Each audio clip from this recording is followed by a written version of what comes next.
The prevalent belief in France is that there is no God. That's the default position. Nobody really spends much time thinking about the issues, neither did I. I was essentially pursuing my pleasure and my happiness in life, so I ended up playing the piano in a rock band, and I played volleyball in National League, traveling the country. And part of the French atheist ideals at my age was also to have feminine conquest, and I never really felt guilty about much.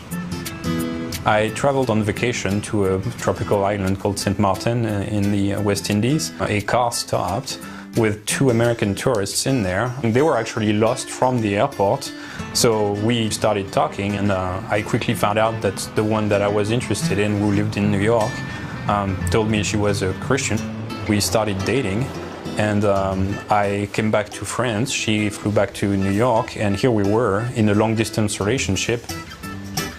So I just needed to convince her out of her stupid beliefs about God, and so that we could be happy together. But if I was going to criticize Christianity, well, I needed to know what it actually claims. So I picked up a Bible and I started to read the New Testament. I figured if any of this is true, it means that there is a God currently who's looking down on this, and he's presumably interested in my project, so I'm gonna pray and ask him to show himself to me. Nothing's gonna happen and we'll be done. So I started to pray. All right, God, I'm here, I'm looking into this Christianity thing. If you're real, why don't you go ahead and reveal yourself to me?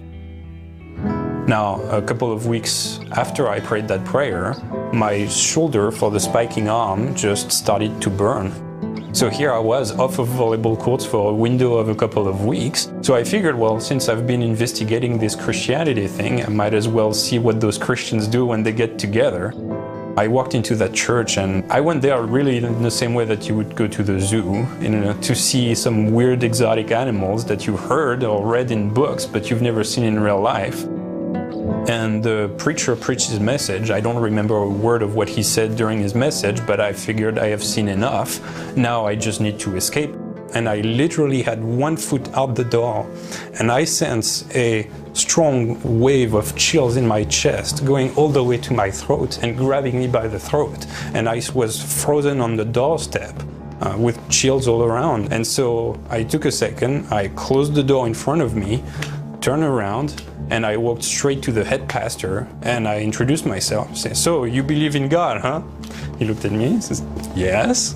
"How does that work out?" And he said, "Well, we can talk about it." He took me to his office and we started to talk. And here was a man who clearly was educated. He knew what he was talking about. He wasn't out of his mind. He was smart, he was careful, meticulous, and he believes that God exists and that Jesus was raised from the dead. And I just couldn't fathom it. And over the course of several months after that, we would just meet together. I would come and bombard him with questions, and he would patiently walk me through this. My prayers as an unbeliever started to shift a little bit towards, okay, well, God, if really you're there now, this starts to make sense to me. You're going to have to reveal yourself more directly so that I'm really comfortable jumping in, you catching me, and not make a fool out of myself. He reactivated my seared conscience. I had basically cheated on this girl a number of times. So that was all piling up and very, very wrong. And it culminated in one day where I was in my apartment, just by myself and thinking about those things that I had done. The thoughts just wouldn't go away. And I was in intense physical pain for all the guilt that I was associating with this. The gospel finally clicked in that place where I realized that is why Jesus died on the cross. It was a very personal thing. He died to pay the price for my sins. And I cried out to God and said, that's it, I get it, I'm all in. My heart was instantly set free. Every trace of guilt just flew away. I thought at that time, mistakenly, that God wanted me to marry this girl now that everything was in the open. Shortly after I moved to New York, I realized that this girl and I were absolutely not meant for each other. I eventually met the woman that I was actually supposed to marry this time, a wonderful American woman. Got 2 beautiful babies, and life has just turned out so much better than I had ever hoped it would be when I moved here. He's redeemed everything I possibly could have sacrificed and given me much more to be satisfied about. I wasn't seeking for God. I hated God and I hated religion, and God in His grace has went to all these lengths to bring the gospel to me, to change my heart and break down all my defenses and make me embrace the gospel.